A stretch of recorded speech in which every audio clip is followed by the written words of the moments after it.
এদিকে আজকের আন্তর্জাতিক গণমাধ্যমগুলোর অন্যতম শিরোনাম শেখ হাসিনার ফাঁসি রায়। সংবাদ মাধ্যম BBC, Reuters, Al Jazeera, Guardian সহ বেশ কয়েকটি গণমাধ্যম গুরুত্ব সহকারে সংবাদ দিয়েছে। লাইভের মাধ্যমে খবর প্রকাশ করে একাধিক গণমাধ্যম। ভারতীয় গণমাধ্যমের ক্ষেত্রে এগিয়ে রায় প্রকাশের সংবাদের পাশাপাশি শেখ হাসিনার প্রতিক্রিয়াও প্রচার করেছে তারা। বিস্তারিত আফসানা নীলার রিপোর্টে।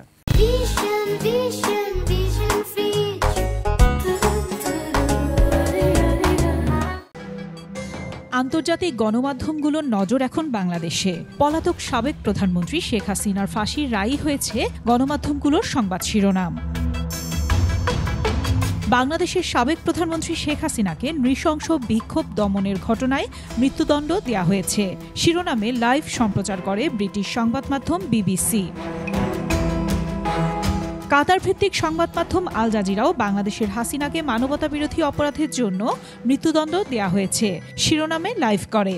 সংবাদ গুরুত্ব দিয়ে প্রকাশ করেছে এপি আর গার্ডিয়ানও।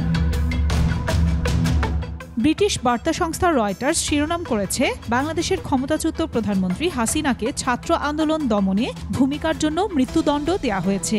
প্রতিবেদনে বলা হয়েছে, বাংলাদেশের ক্ষমতাচ্যুত প্রধানমন্ত্রী শেখ হাসিনাকে সোমবার মৃত্যুদণ্ড দিয়েছে আদালত। তিনি গত বছর ছাত্র নেতৃত্বাধীন বিদ্রোহ দমন করার জন্য মারাত্মক অভিযান চালানোর নির্দেশ দেওয়ার দায়ে দোষী সাব্যস্ত।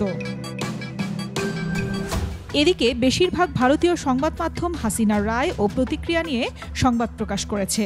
ভারতীয় সংবাদ মাধ্যম এনডিটিভির শীর্ষ খবরের 4টি হাসিনার রায় ঘিরে। রায়ের খবরের পাশাপাশি ঢাকার আদালত শেখ হাসিনাকে মৃত্যুদণ্ড দেওয়ার পর তার প্রথম প্রতিক্রিয়া শিরোনামে আরেকটি খবর গুরুত্ব সহকারে প্রকাশ করেছে। হিন্দুস্তান টাইমস ও ওপার বাংলার গণমাধ্যম আনন্দবাজার পত্রিকায় প্রধান সংবাদ হিসেবে আছে এটি। আফসানা নীলা, ডেস্ক রিপোর্ট, 21 টেলিভিশন।